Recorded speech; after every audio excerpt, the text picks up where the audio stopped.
Encore des menaces, encore de la tension, encore le temps qui monte entre l'Algérie et la France. Un ministre français parle et évoque le blocage général des visas à l'encontre des Algériennes et des Algériens. Ce ministre s'appelle François-Noël Buffet.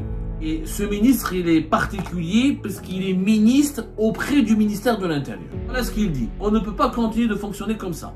On ne peut pas continuer de fonctionner comme ça. François-Noël Buffet a parlé de la nécessité d'établir un rapport de force. Un rapport de force, il passe probablement par le fait qu'on bloque les visas. Il évoque donc un blocage des visas en cas de non-coopération de l'Algérie. Commence à bien faire. Blocage des visas, c'est une vraie bombe à retardement. Plus de 250 000 Algériennes et Algériens ont obtenu le visa pour la France en 2020. Est-ce que l'Italie va donner des milliers de visas comme le donne la France? Jamais de la vie. Aucun intérêt à ce qu'elle puisse donner 200 000 visas pour les Algériens. C'est pas possible. Encore des menaces, encore de la tension, encore le temps qui monte entre l'Algérie et la France, encore des perspectives extrêmement sinistres et malheureuses, et encore le risque d'une aggravation de la crise entre l'Algérie et la France, et encore un risque de basculer dans une nouvelle dimension dramatique dans les relations si importantes, si passionnelles, si stratégiques entre l'Algérie et la France. Aujourd'hui même, ce 25 février 2025, alors que demain, le 26 février 2025, une importante réunion est prévue en France, à Paris, au sein du gouvernement français. Une sorte de réunion, d'un sommet interministériel concernant la problématique de l'immigration en France et des tensions et politiques qui opposent la France à l'Algérie et aux pays qui ne délivrent pas suffisamment de laissez-passer consulaires permettant à la France d'expulser leurs ressortissants en situation irrégulière sur le territoire français ou impliqués dans des affaires de délinquance et d'atteinte à l'ordre public ou la sécurité nationale en France. À la veille de cette réunion, un ministre français parle et évoque le blocage général des visas à l'encontre des Algériennes et des Algériens. Ce ministre s'appelle François-Noël Buffet. François-Noël Buffet. Et ce ministre, il est particulier parce qu'il est ministre auprès du ministère de l'Intérieur. En fait, juste pour vous expliquer un peu le fonctionnement politique du système français, en France, ils ont ce qu'on appelle les ministres d'État. Un ministre d'État en France, c'est l'équivalent d'un vice-premier ministre. C'est-à-dire c'est un ministre qui a plusieurs prérogatives sur le plan protocolaire et qui a la possibilité d'organiser des réunions interministérielles et d'avoir une certaine position plus élevée et plus importante au sein du gouvernement par rapport aux ministres ordinaires. En ce moment, en France, il y a 4 ministres d'État. Il y a Gérard Darmanin, ministre de la Justice, etc., et vice-ministre d'État, et ministre d'État, Bruno Retailleau, ministre de l'Intérieur et ministre d'État, Elisabeth Borne et Manuel Valls. Chacun dans son domaine, il dirige un ministère bien précis. Par exemple, Manuel Valls est ministre d'État et ministre des Outre-mer. Et Elisabeth Borne, qui était anciennement première ministre, elle est aujourd'hui, je crois, si je ne me trompe pas, ministre de l'Éducation nationale. Elle était première ministre entre mai 2022 et janvier 2024. Ces 4 personnes, ces 4 ministres en France, voilà, ministre de l'Éducation nationale, elles ont le rang de ministre d'État. Dans l'organisation du gouvernement français, un ministre d'État, il a le rang de vice-premier ministre.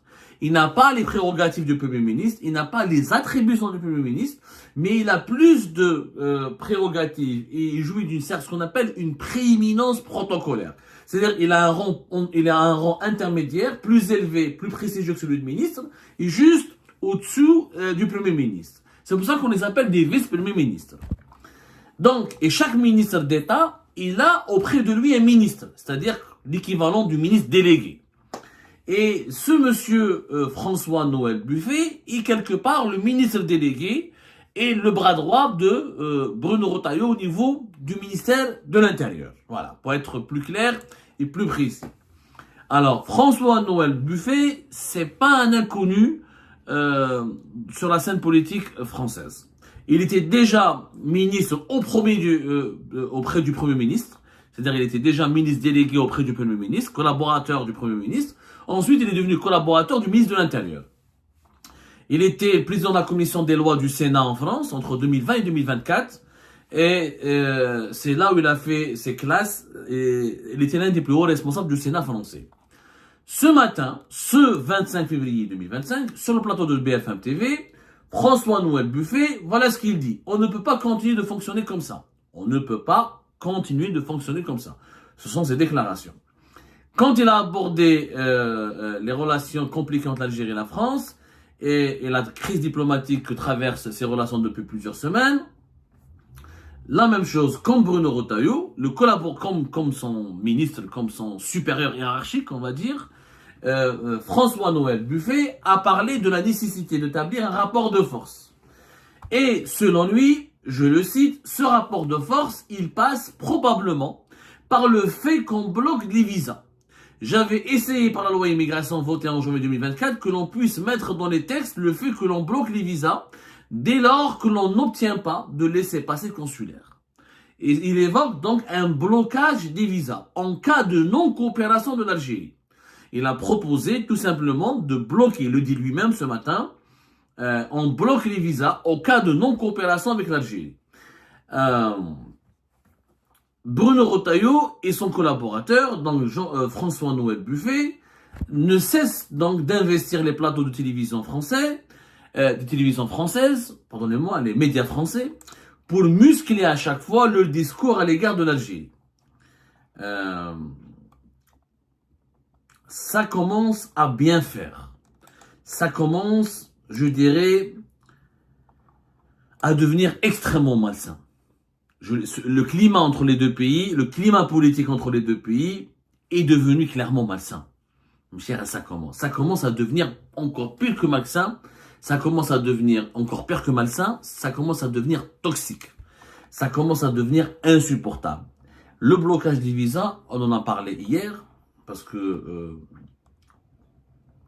Monsieur François-Noël Buffet n'est pas le premier responsable d'avoir évoqué cette arme des visas. L'arme fatale des visas a été évoquée hier par la porte-parole du gouvernement français, Madame Sophie Primas. C'est le deuxième haut responsable de l'État français et du gouvernement français, après la porte-parole, le ministre délégué ou le vice-ministre de l'Intérieur, ou le ministre auprès du ministre de l'Intérieur, le collaborateur direct, le premier collaborateur du ministère de l'Intérieur, et le premier collaborateur de M. Bruno Retailleau, qui parle d'un blocage des visas, un blocage général. Ce blocage n'est pas précisé. Est-ce que ce sera un blocage à hauteur de 50% des demandes de visa formulées par les ressortissants algériens? Est-ce que c'est un blocage à 80%? Est-ce que c'est un blocage intégral, total? Est-ce que c'est un blocage à 30%? Personne ne le sait pour le moment. Bruno Retailleau, il a parlé encore une fois ce matin. Il a parlé chaque jour pratiquement, il parle.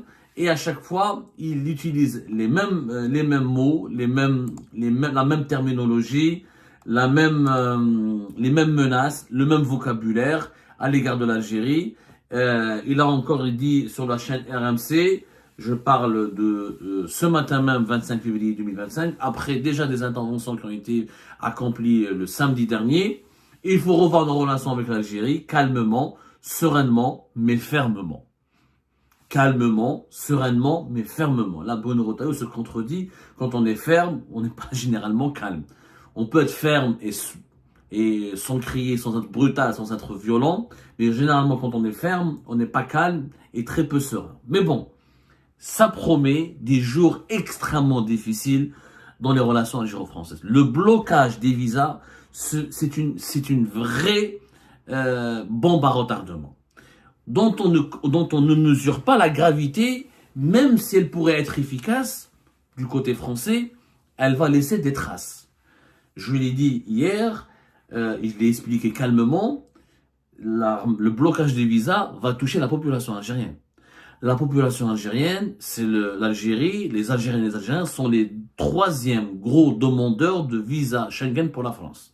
après la Chine et le Maroc, après les Chinois et les Marocains.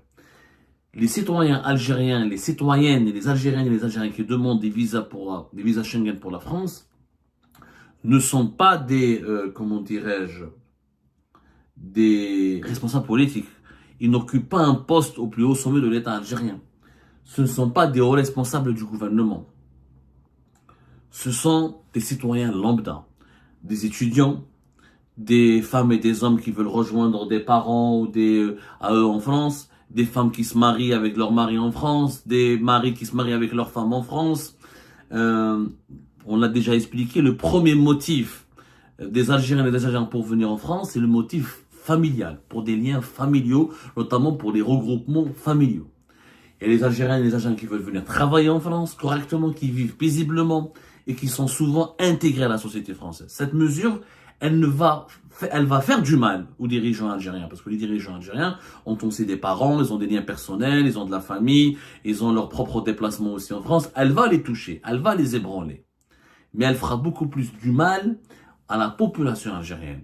Plus de 250 000 Algériennes et Algériens ont obtenu le visa pour la France en 2024. Vous imaginez si on utilise ce blocage à hauteur de 50 ou de 40%, c'est quand même des milliers d'Algériennes et d'Algériens qui seront privés d'un visa pour venir en France, ou pour se soigner, ou pour étudier, ou pour travailler, ou pour rendre visite à la famille. Et ça compliquera la vie, et ça va alimenter une rancœur anti-française. Parce que les Algériens et les Algériens n'y sont pour rien. Ce n'est pas le citoyen lambda qui a décidé de boycotter la France, de renvoyer, de ne pas délivrer les laissez-passer consulaires, de renvoyer les migrants dangereux expulsés par les autorités françaises. L'Algérie n'étant pas une démocratie, la population, elle n'est pas du tout partie prenante du processus de décision. Il y a au sein de la population algérienne beaucoup de francophobes et d'anti-français, bêtes et méchants, mais pour la majorité, ils ne sont pas du tout contents de cette crise, ils ne se réjouissent pas de cette crise, et ils ont envie de pouvoir vivre entre l'Algérie et la France en toute tranquillité. Donc, le blocage des visas va punir des innocents. Et ça va aggraver le sentiment anti-français. Et moi, j'ai bien peur que la France fasse une grande erreur, puisque ça va fédérer autour du régime algérien et du pouvoir algérien l'ensemble de la population. Qui vont se dire, ah finalement, Tebboune et les dirigeants ont raison. La France, elle est méchante, elle est diabolique, elles sont pro même à des innocents comme nous. Ils n'ont aucun pouvoir de décider à la population algérienne. Sanctionner les familles des dirigeants, faire un listing précis, je peux le comprendre. Et rendre public, par exemple, une liste des personnalités algériennes qui ne sont plus le bienvenu en France, je suis d'accord. Dans les dirigeants algériens, de leur côté, ils se sont rapprochés de l'Espagne, ils ont des bonnes relations avec l'Italie, ils espèrent pouvoir continuer à se déplacer sur le territoire européen à partir de l'Italie, et peut-être demain à partir de l'Espagne, à travers cette réconciliation avec l'Espagne, en obtenant des visas. Généralement, les dirigeants obtiennent des visas. C'est plus compliqué pour leur famille, pour leurs cousins, leurs frères, leurs femmes, leurs enfants, etc. Ça peut leur compliquer la vie si la France les boycotte totalement, bloque leur visa. Est-ce qu'il y aura une solidarité européenne? Les dirigeants algériens pensent qu'il n'y aura pas de solidarité européenne. Que si la France leur enlève, leur interdise de venir sur son territoire et les prive de visa pour la France, l'Italie et l'Espagne n'appliqueront pas la même politique parce qu'ils ont des intérêts divergents. Ça reste à tester. Peut-être qu'il n'y aura pas de solidarité européenne. Je pense que les dirigeants algériens ont raison. Ceci dit, les dirigeants algériens ont beaucoup de liens, ont des liens importants avec la France. Il n'y a pas que eux, leur petite famille. Ils ont des cousins. Est-ce que l'Italie va donner des milliers de visas comme le donne la France? Jamais de la vie. Jamais de la vie. Et on fera une émission spéciale là-dessus pour vous expliquer que l'Italie ne peut pas remplacer la France en termes de taux de délivrance des visas Schengen. Pour une raison simple, c'est que l'Italie il n'y a pas de lien humain, ni de lien culturel, ni de lien professionnel profond avec l'Italie. Que l'Italie est gouvernée par l'extrême droite, elle n'a aucun intérêt à ce qu'elle puisse donner 200 000 visas pour les Algériens. C'est pas possible. Et les Algériens n'ont pas où aller en Italie. Les Algériens viennent en France parce qu'ils ont des parents, ils ont des familles, ils ont des enfants, ils ont des femmes, ils ont des maris, ils ont des voisins, ils ont des liens. Il n'y a pas de lien personnel avec l'Italie. Les Algériens ne parlent même pas italien. Donc celles et ceux qui croient qu'avec l'Italie, ils pourront continuer à venir en Europe et avoir des visas pour ensuite rentrer en France facilement, ça va être des complications. Et l'Italie il n'y a aucune garantie que l'Italie peut être compréhensible. L'Italie pourrait donner des visas pour les dirigeants qui sont en poste au pouvoir. Même pas pour leur famille. Même pour leur famille, ça peut être très difficile. Très difficile. Il faut arrêter de croire que les Italiens, c'est open bar avec eux et qu'ils vont ouvrir toutes les portes aux dirigeants algériens. C'est pas vrai. C'est vraiment pas vrai. Les Italiens sont difficiles, c'est des roublards, c'est des rusés, il y aura des concessions, peut-être du côté italien, mais il y aura beaucoup d'échanges et de contreparties du côté algérien, et ça ne favorisera pas et ça ne protégera pas la liberté de déplacement des dirigeants algériens et de leur famille. La majorité des dirigeants algériens, dont les enfants sont à l'étranger, pour étudier par exemple, ils étudient en France, ils n'étudient pas en Italie, ils ne maîtrisent pas l'italien. Ils étudient en France ou au Canada, parce qu'ils sont francophones. Et la majorité d'entre eux, on a donné une liste déjà de hauts responsables militaires dont les enfants vivent ou travaillent déjà en France. Ils sont très nombreux. Il n'y a pas beaucoup de dirigeants algériens qui ont des enfants, qui ont des intérêts en Italie. Donc, cette thèse que l'Italie va remplacer rapidement la France et que l'Italie va ouvrir toutes ses portes pour les Algériens et les Algériens qui seront chassés de France, elle est nulle et non avenue. Vous allez voir qu'avec Giorgia Meloni, qui elle-même lutte pour réduire l'immigration chez elle, elle peut peut-être accueillir les cerveaux algériens, elle peut peut-être accueillir les riches algériens, mais elle n'accueillera jamais 250 000 Algériens par an. Jamais. Il faut arrêter de rêver. Et elle ne va pas accueillir toutes les familles des dirigeants algériens parce qu'elle n'a pas d'intérêt. L'Italie n'a pas d'intérêt avec la France. Il n'y a pas beaucoup de migrants algériens expulsés depuis l'Italie. Les intérêts sécuritaires sont pas aussi importants parce qu'il n'y a pas une communauté algérienne importante en Italie. L'Italie achète juste du gaz à l'Algérie, pas plus. Le seul intérêt, c'est le gaz. Il n'y a pas beaucoup d'intérêt politique, culturel ou stratégique, même s'il y a une tradition d'amitié avec l'Italie et une tradition de coopération économique, mais qui est technique. C'est-à-dire c'est des projets techniques où quand les Italiens ont un bénéfice. Mais il n'y a pas, les Italiens, pour eux, l'Algérie n'est pas aussi stratégique que cela. Il y a plus, pour eux, la Tunisie et la Libye les plus stratégiques, parce qu'il y a une communauté tunisienne et une communauté libyenne en Italie, et parce qu'il y a des liens historiques avec ces deux régions que l'Italie a occupées partiellement ou à un moment donné de son histoire. Il y a aussi du gaz et du pétrole en Libye, et au niveau de la lutte contre l'immigration, Giorgia Meloni a bien sécurisé sa politique au nom des alliances avec l'Italie et la Libye. Les migrants qui viennent en Italie viennent de Libye et d'Italie, ils ne viennent pas de Annaba et de Qala. Donc, elle n'a pas beaucoup d'intérêt avec le pouvoir algérien.